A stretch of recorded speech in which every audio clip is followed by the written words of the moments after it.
Yeah. I mean, that was the original spark. It was the spark of the idea. And then, my sister has lived with Crohn's disease, so a more severe and, impactful digestive condition. And, I knew she had struggled always to find providers who would really understand who she was, what her life was like, and help tailor solutions to her, right? That personalization that we all know is often difficult to find in the way that our healthcare system is constructed. And now, from San Francisco and the UCSF Rosenman Institute, the Health Technology Podcast with your host, Christine Winoto.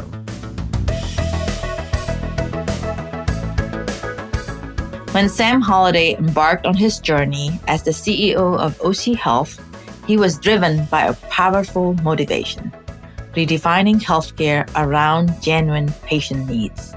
With personal ties to digestive health issue in his family, Sam saw the profound impact of quality, whole-person care firsthand. In today's episode, Sam shared his role in shaping a patient-centric future in GI care, discussing his relentless efforts to build an intentional company culture and the undeniable importance of diverse teams in achieving holistic health outcomes. Here's our conversation with Sam.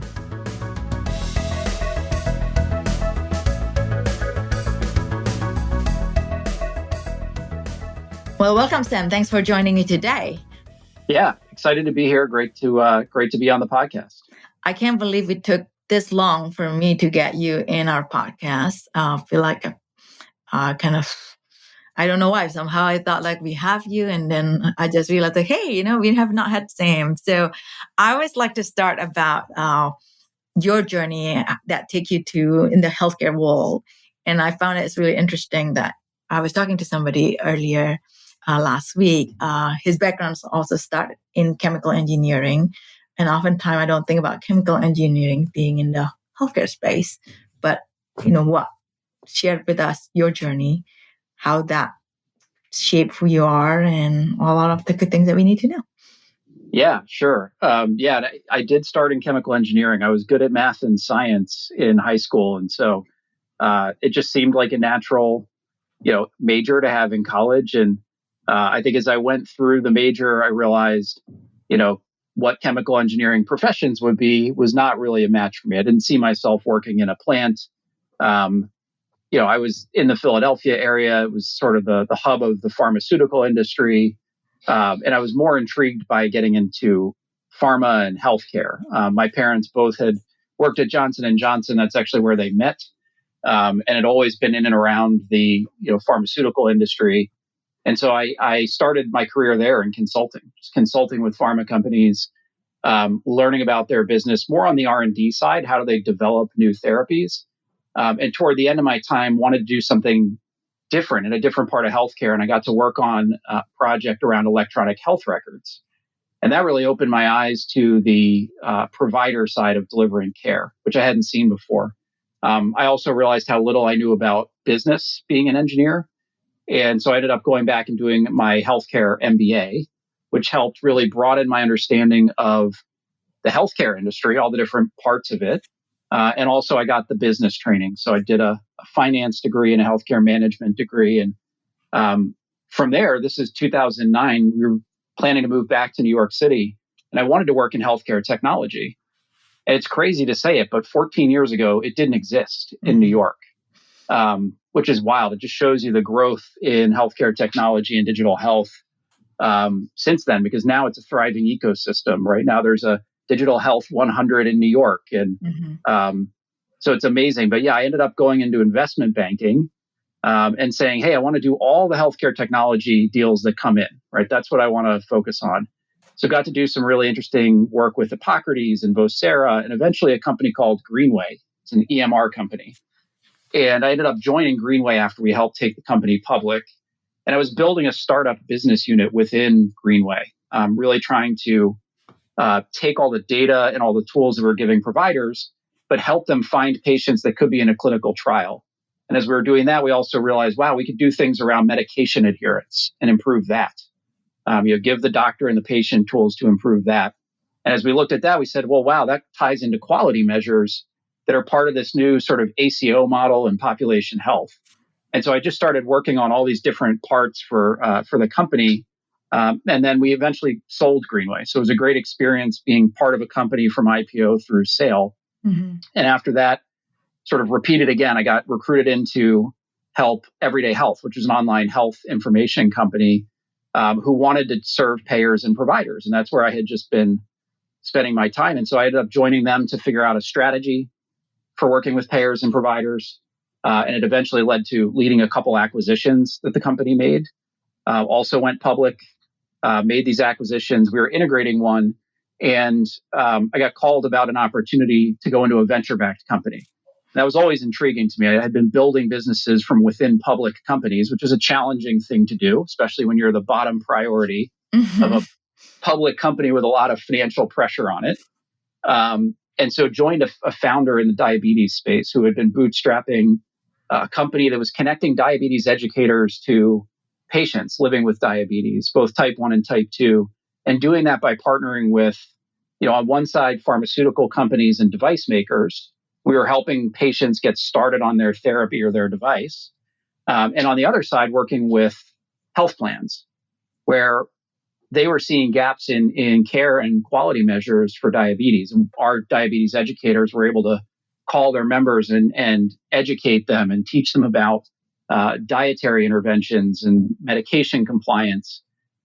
And this sort of now brings me to my current chapter. So while we were doing this, we saw some innovation with companies like Virta Health, who were using a food-based intervention and seeing amazing outcomes by being there every single day to help somebody through a pretty complicated behavior change. And around the same time, my mom had been diagnosed with irritable bowel syndrome, which she was told about a pretty complicated dietary approach. And, she went off and researched it. And she was also an engineer, sort of tying it back to what you were asking me about originally. She was an engineer. So she had the ability to test and learn on herself to try to figure out, okay, which foods seem to trigger her GI symptoms. And then she also had a dietitian mother. So she knew a bit about, the dietitian space. And she's also a trained cook.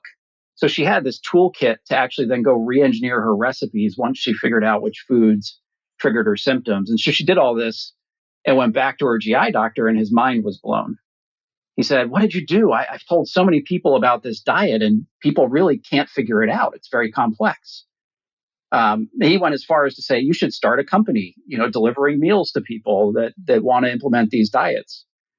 And when I heard this story from my mom, the light bulb went on for me, like, wait a minute, there are companies solving this in diabetes. I wonder if we could do something like that in GI for digestive health conditions. And so that was the spark that led to looking at the GI space and eventually starting Oshi Health. Is your mom, or was your mom's part of the whole Oshi founding? Yeah. She's a shareholder. I mean, that was the original spark. It was the spark of the idea. And then, my sister has lived with Crohn's disease, so a more severe and, impactful digestive condition. And, I knew she had struggled always to find providers who would really understand who she was, what her life was like, and help tailor solutions to her, right? That personalization that we all know is often difficult to find in the way that our healthcare system is constructed.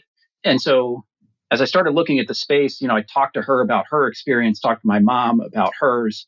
We started interviewing other patients, hearing where are the gaps and what are you looking for that you're not getting from GI care. And we also started interviewing GI practices to say, what are the pressures you're under?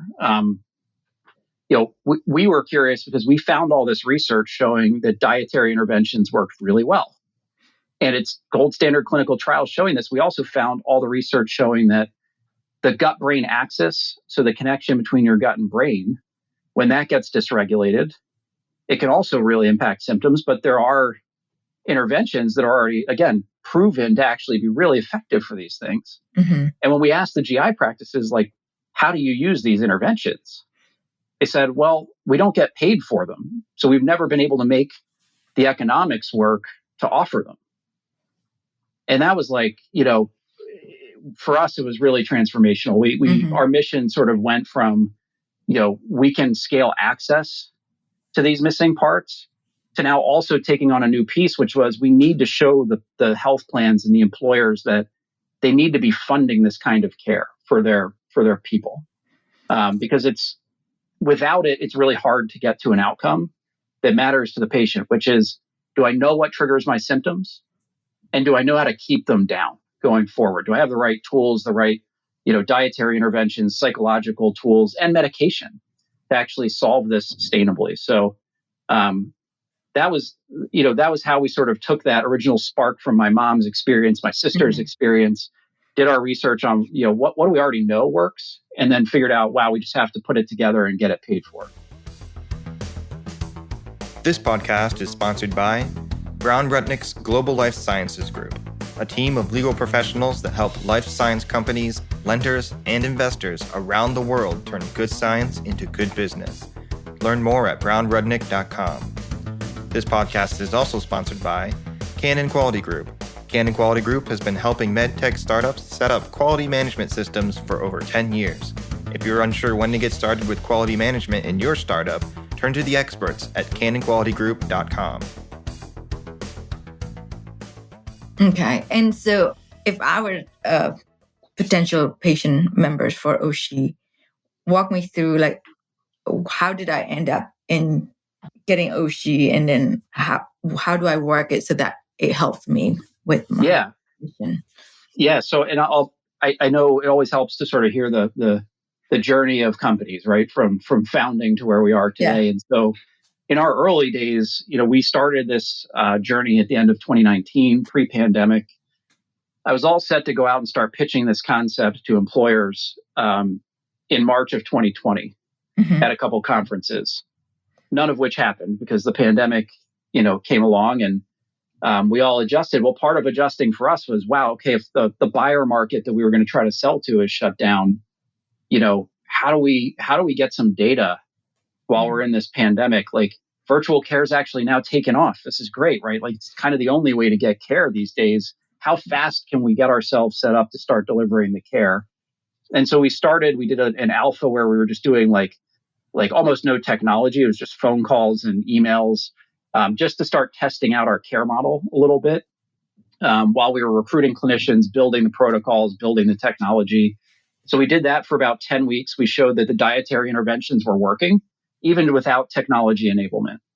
And then we layered in the psychology and the medical management and did a beta test later that year in, I guess, sort of late 2020, still seeing good results. And then we finally launched our clinic, and we just turned it on with a self-pay model. So we weren't going through insurance or employers at that point. We were running some ads online, just letting people know, like, hey, we have this integrated model of GI care and it's low cost. We were not pricing it to make money at that point. We were pricing it to learn and to see, wow, okay, does this work the way we think it will? And to get data to use to go fight for that reimbursement, right? And this is about the point at which you and the ADAPT program came into the Oshi story. Yeah, and it was interesting because you mentioned it, like, we literally started the ADAPT program during the pandemic. Yeah. When we were all getting locked down, we said, like, what can we do to support a lot of the activities in this space? And I think that's really interesting because, at that time we have 3 partners, and we were tasked to find certain technology, areas that we think that our partners are interested in. And so some partners are more involved with the whole screening process. Some partners are not. And of course, when some partners who are not involved in the screening process, it becomes my job to make sure that their interests are also represented. And I remember a lot of the other partners and the other screeners like, oh, GI. I'm like, we don't need to do that. But I know every time I was bring it back into the pile that what you guys are working on. So I thought it was really fun when I was just like, oh, let's keep this in because I think this is exciting. So and I'm glad you did. You got Oshi selected. That was like, I was right. It was really, and it was transformational for us. So, coming out of the ADAPT program, we were paired up with, one of the national health plan partners. We set up a clinical trial to actually show that, what we were doing was all based on existing research, but that if we put it all together delivered it through telehealth, and really scaled the access to it across people who came to us with no diagnosis at all, but just experiencing symptoms. So that was one arm of the study. A second for people that had irritable bowel or functional gut brain disorders. That was arm two. And then also on the more severe side, we wanted to show, yeah, we can make an impact in those, populations, but we also can in IBD, so Crohn's and ulcerative colitis. And that was the third arm. And running that clinical trial really helped us prove definitively, because we saw not just the outcomes on satisfaction, where 98% of the people were satisfied with our care and gave us, plus 80 net promoter score, which is really high. That was important, obviously. Like, people liked getting care this way. We saw the access mattered. So we were able to get people in and be seen within 4 or 5 days on average. So, in some markets, there's a really long wait to get in and see a GI doctor. We were able to get in right away and get people started on diagnosis and treatment. We saw clinical outcomes. So 92% of people that went through our care model got to the outcome that matters to us, which is symptom control that I mentioned earlier. And then, importantly, because of our health plan partner, they were able to say, well, let's look at the people that came to Oshi for care. What did they cost? And what did a group of people that look identical on all these different characteristics that went into the traditional care system, what did they cost?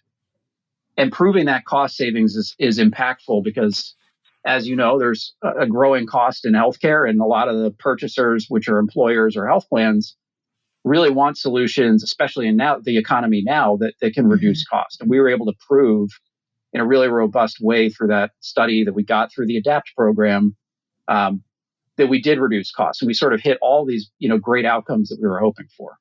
Yeah, I think it's always great when the program that we have makes such a huge impact and to the companies that come through the program.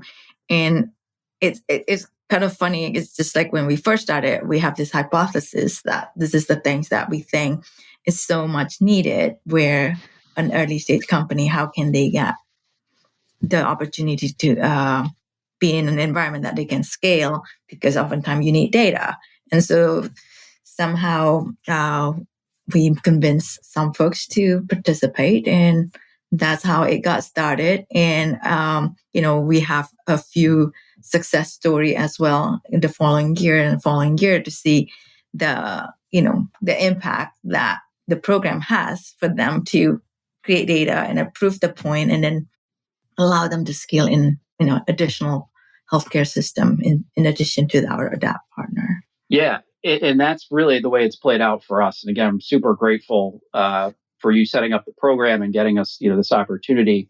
The data from that study, we were able to go start to show to employers, to health plans, and say, yeah, it's not just us telling you it's going to work. We have a national health plan who they ran all the analysis, and here's what it's showing. And that really helped people buy in to say, the following year we did some employer pilots. And so we did these for free just to say, okay, how does this work if we deploy it through an employer as a benefit? And we get the employer to help us build awareness. Your original question to me was, how do people find Oshi? Well, if you think about it, a lot of employers spend time making sure they have great benefits for their people. And they have ways to communicate those benefits. And they're able to communicate that to the whole population. Like, hey, great news. You now have access to Oshi Health. Here's what Oshi is all about. And we can do that, outreach and awareness building for them. We can send them materials. So one of the employers, for example, had a manufacturing workforce. And so we had them put up posters on site because their workforce was there in person. And people would see the posters, know about Oshi, and say, oh, wow, I really need this. Let me check this out. We do emails. We do direct mail to people's homes. More and more we're starting to build partnerships with other providers or care navigation companies. So we're really trying to use any tactic we can to make people aware. And the employers are really great. Mm-hmm. And then we were also able to get some new health plans to cover our care and mm-hmm. set us up as an in-network provider, but then also let us do some outreach to people that they believed would need our services or might need our services. And we've seen great success with that. We've started to scale. So we started in 3 states with the clinical trial. We then turned on 3 new states for a couple of our customers. And then just in the past year, we've now grown to 20 and soon 24 states where we're delivering our care.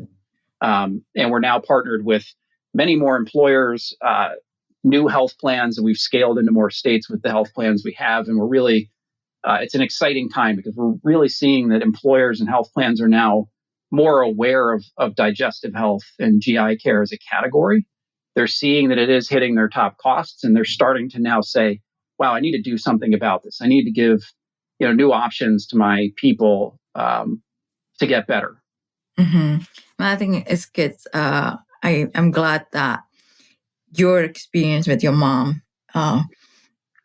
end up helping so many people. I think that must be pretty rewarding.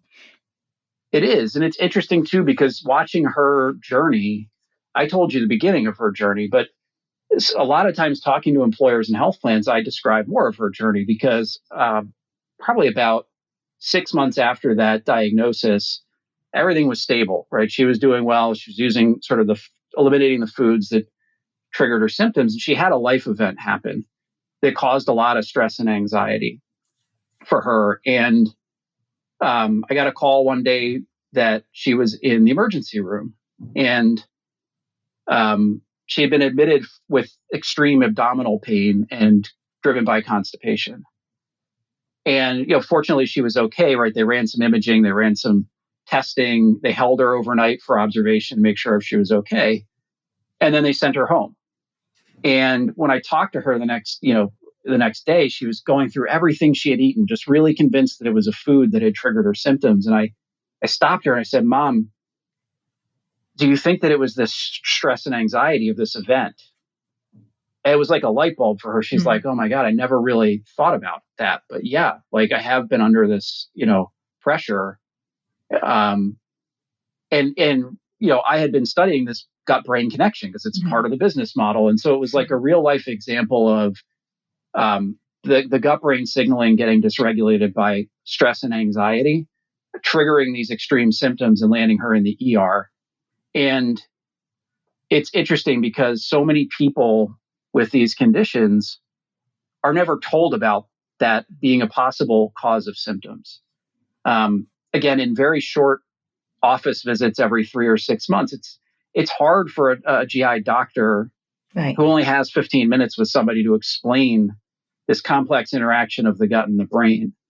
And so a big part of our model is, we have much longer visits because it takes time. But this education of, this is what might be going on. Hey, let's connect you to Oshi's GI psychologist or social worker to teach you how this works and teach you some of these interventions like cognitive behavioral therapy, gut-directed hypnotherapy, where you're just calming the signaling between the gut and the brain.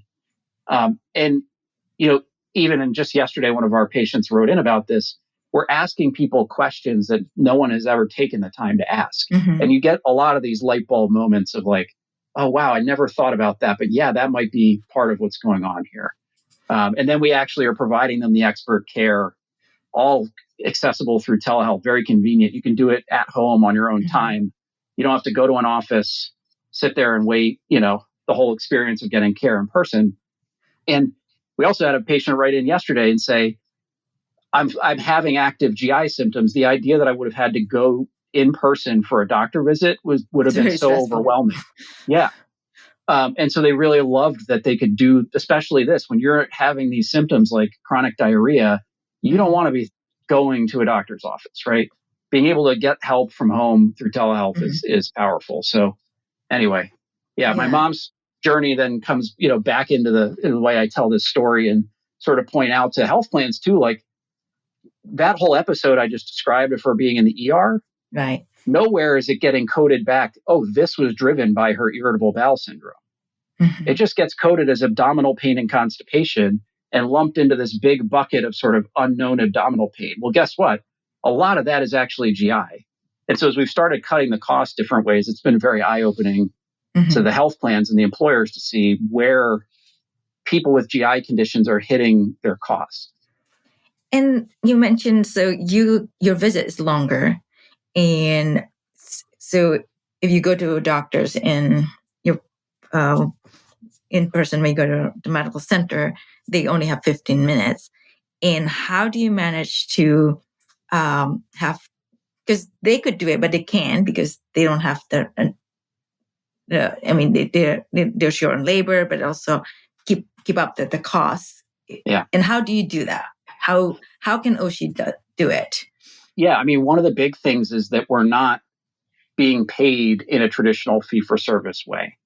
So we're negotiating what we call bundled case rates. You get unlimited access to our care team for a fixed fee schedule, so that our incentive as Oshi is to get you better as quickly as possible and spend as much time as we need to do that as fast as we can. And we've set the pricing in our payer contracts to where we can have longer visits. And our clinicians love that, right? They want to be able to spend more time and feel like they're actually unpacking the issue. And then it's reinforced when they start to see their member getting better. And we're giving someone access to our multidisciplinary care team.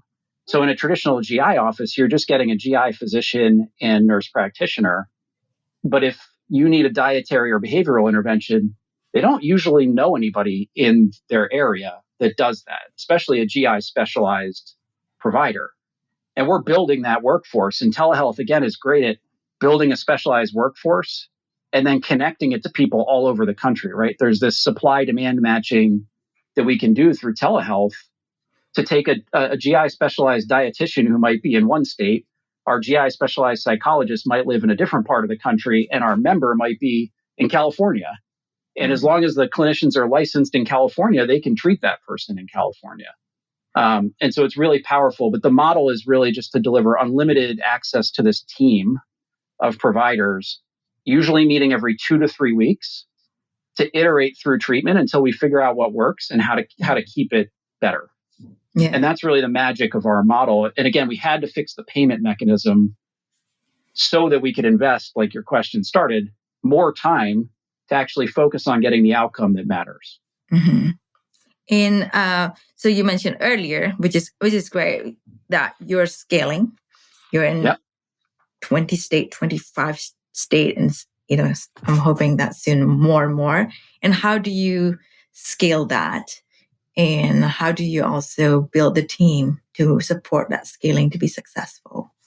Yeah, it's the exciting part of where we are right now. We, have been building slowly, sort of building demand up slowly.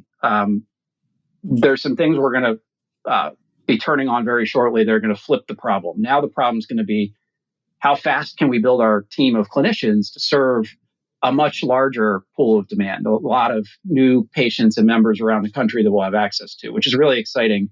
And so we've had to invest a lot to build a good recruiting engine of GI specialized nurse practitioners, physician associates, dietitians, and behavioral health providers. And there aren't enough out there that already have GI specialization. And so part of what we do, especially dietitians and the behavioral providers, we have a training program. So we can take generalists that want to build a specialization, give them the training and then the quality oversight and reinforcement, and then very focused reps, because all they're seeing every day is people with GI conditions. And they're using these interventions and getting better and better and better at them over time. And so we're really building the biggest workforce of these specialized providers. And we have really invested a lot in our quality management. So to make sure that they're getting a lot of feedback, what's working, what's not. Our utilization management. So, again, we do everything that we do through telehealth, but sometimes our members need a colonoscopy, for example. And so we have care coordinators who help our member then go find a local provider who's in network to go get that colonoscopy done. GI clinics are built to do colonoscopies, imaging, urgent workups, more complex cases. We don't want to compete with them. That's not what we're built to do on those things. We're trying to add in this multidisciplinary part that's missing and have more frequent touch points between their visits with the local GI, because that's really what is helping unlock the outcomes here and can enable our local GI partners. So the other part, building our workforce, but also starting to build more and more partnerships with local GI groups around the US as we add new states, so that we can refer our patients in when they need someone in the local market for one of these services. And if they have a patient who needs multidisciplinary care, the dietitian, the behavioral health, they can refer to us. Mm-hmm. And so I assume with a lot of your GI specialists, are they employed by OSHI? And if they do, then everybody works so virtually. How do you create that environment that they felt they're part of the company? How do you create that culture and create one of great place to work? Yeah, so there are laws that say that physicians need to own medical groups. So OSHI has a set of affiliated medical groups that employ and contract our clinicians. So yes, they are working for OSHI's affiliated medical groups.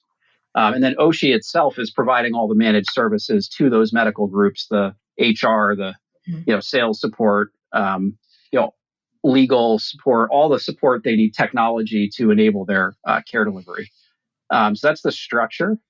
And then the other part of your question was around how do you create that? The culture. Culture that everybody's in it together. So your model is similar to Kaiser in a way, right? They have the medical group and then the Kaiser that provide a lot of the other things to help the care being delivered very well. Yeah, that's true. And we've been very intentional about building our culture. So it starts with our core values, sort of, how we use those as our language, having them really reinforce the way that we want to operate as a company. We have clinical principles that really reinforce the key tenets of our clinical approach. And again, used the same way. It's part of the language. They're reviewed pretty often. The clinicians love working in this team-based approach. Again, it's not something that they're able to do in a lot of other brick and mortar clinics around the country. And so being able to have a dietitian and behavioral health provider on your own team is great. More and more, we're working on our technology, right? We want our technology to be easy to use for the clinicians. And, we have a lot of work to do to make it better. I think it's good for now. But yeah, and then just, all the things we do to help our clinicians interact with each other to get the member feedback that comes in gets shared back with them because they love to hear the great comments that members are making about our care, about their care, right? Mm-hmm. They're getting reports on the quality scores on their patients, right? So they're seeing the impact of their work. And I think just so much of what's rewarding is our members actually telling them during a live conversation how much it's changed their life. Mm-hmm. And that part's good, but we also, we have members who step forward and say, hey, how do I help tell other people about OSHI? People like me who need this. And so we've had some of our members come to our all hands meetings and share their story and talk about how OSHI has helped them. And it's just super powerful. We're usually all teary-eyed after hearing their stories. And it's really rewarding. We just had one of our members come to a conference with us to tell employers and payers about their experience and help sort of advocate, people want more access to this type of care. Yeah, I think that's sometimes the best part about the work that you do. I remember when I was working for a product company, when we bring the patient, then you felt like, wow, that was, you can see the impact right then. I think that's why we are in healthcare for that reason. And to segue into different topic a little bit, now that, OSHI is where it is today, I think you guys grew pretty fast the last 3 years. And I just want to, what are some of the lessons that you learned in the past that you implemented at OSHI? And then also, what are the new lessons that you learned for the last 3 years that you felt like, wow, I did not know. And now I know. And that is so important. And when I was working at the diabetes company prior to OSHI, the founder had invested in a business coach. And that business coach really came in and helped us create our core values, for example, taught us how to use those core values to create a strong culture, how to use things like meeting rhythms to be sort of the operating system of the company, to drive really good, communication and make sure people are aligned, how to set goals and, OKRs, if you like that methodology, objectives and key results. And so I was able to bring a lot of those things, having seen it over 3.5 years that I was with that company, and seen it support our growth and our scale. I was able to start Oshi with a lot of those principles from the very beginning. And I think that's really helped us in terms of something that I had learned in the past and brought forward here.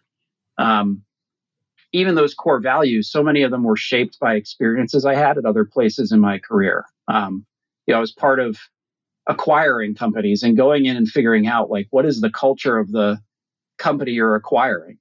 And sometimes there was more than one culture in different parts of, companies, and then sort of stepping back and saying, well, wait, what is the culture of our company and how are we going to, mesh these things together? All of these were really great sort of learning points for me that now have really informed how we build culture intentionally at Oshi, and just create a good operating system to run the company.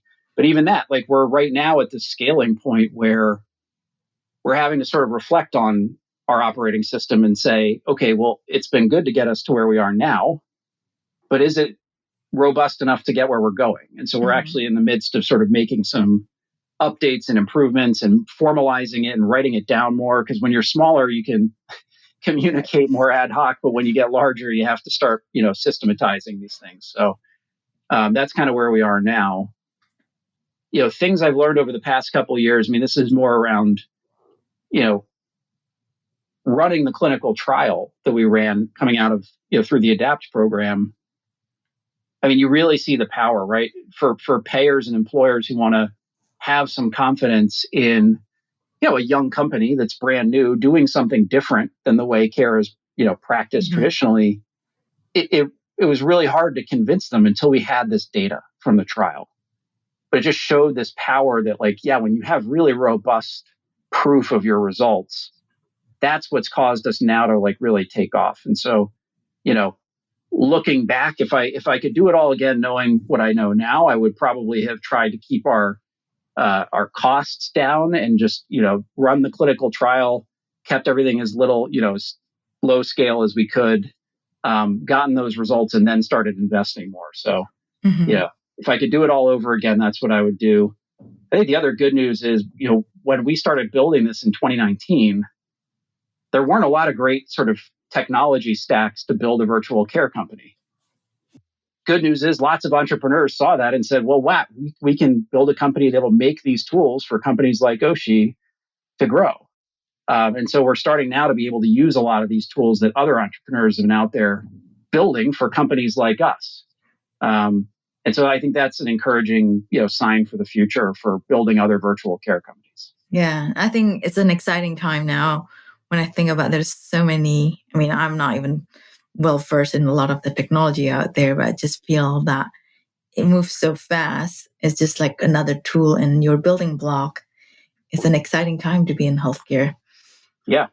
One of the things that, you mentioned earlier about, mixing the culture, and what is the culture at Oshi? Because, when you're merging, I used to be an investment. Sometimes, as a banker, sometimes you don't really think about it so much, but then you have to justify it. And that's when you think it's like, oh, culture. But I remember when I was an associate at that time, I was like, why is it a big deal? Like, people are people. But it makes, merger fail or success is really based on this, the culture. Yeah. Yeah, I think I would describe it through the lens of our core values. Like, how do we operate? So the number one core value is do the right thing. And it's a lot about sort of putting our members first, doing whatever we need to do to get our member the help and support they need, whether that's with Oshi or it's our work sort of coordinating other aspects of their care. Sometimes it's even things beyond, their care that might be getting in the way. So, that always is our anchoring principle. Teamwork is a big part of it. So just making sure, all the different functions across the company are working well together, communicating well, being direct and open with each other is another core value. So two parts to that. So speaking up is a big part of it. Like, if you see something, say something about it, but also say it in a kind way. And on the receiving end, be open to feedback. It might hurt to hear at the very beginning, but like, you got to be open to it. And that sort of dovetails into our fourth one, which is learn and improve. So we're always looking to improve ourselves, our performance, how we do as a company, and inform that with data. So that's the data-driven part of it. So we measure everything we can so that we can continue to sort of show ourselves and learn from the data and get better over time. Well, that's great. Last question. What's the best advice that you got? It was another entrepreneur that was in my business school class who is now sold his company. And I said, hey, I'm going to get into this entrepreneurship world. Like, what should I expect? And he said, well, the best advice I can give you is it's a roller coaster. And I don't mean a roller coaster month to month or week to week or day to day, but like within a day, you're going to have these, extreme highs and lows. Just try to stay neutral through all of it. Like, realize everything will work out. Like, don't get too worried about the things that don't go well. Don't get too hyped about the things that do go well because they might turn around. Just try to stay level and stay focused. So there you go. And the worst advice. That's coming, right? When I ask you the best advice, and the second. I didn't see that coming. I'm too optimistic. I think I've been pushed at various times to hire for pedigree and experience versus the core competencies that we really needed and the mindset that we needed in a particular role.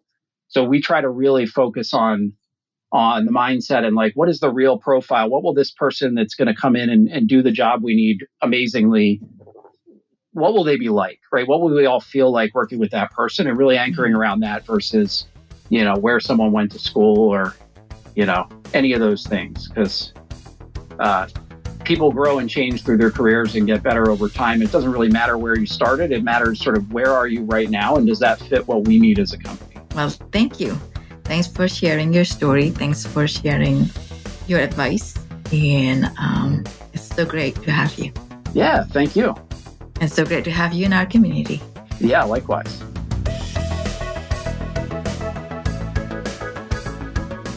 Thank you for listening to another episode of the Health Technology Podcast.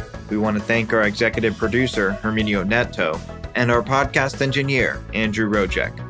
If you enjoyed this podcast, be sure to subscribe and leave a review. The Health Technology Podcast is available on all major platforms.